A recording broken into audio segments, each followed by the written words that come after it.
Suma sa ilalim ang apat na mayor sa lalawigan ng Quezon sa executive program na Innovation Management and Development sa Nanyang Polytechnic International sa Singapore.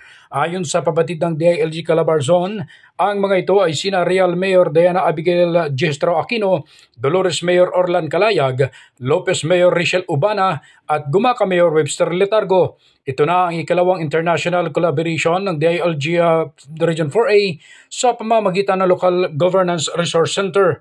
Sa ilalim ng kolaborasyon, ipinadala ang piling LGUs sa Singapore upang maunawaan kung paano pinamamahalaan at pinaunlad ang inobasyon sa nasabing bansa at sa NYP kung saan gumagamit ng mga pinakabagong teknolohiya ang mga mag-aaral at kawani upang malutas ang real-life industry problems sa NYP Centers of Excellence.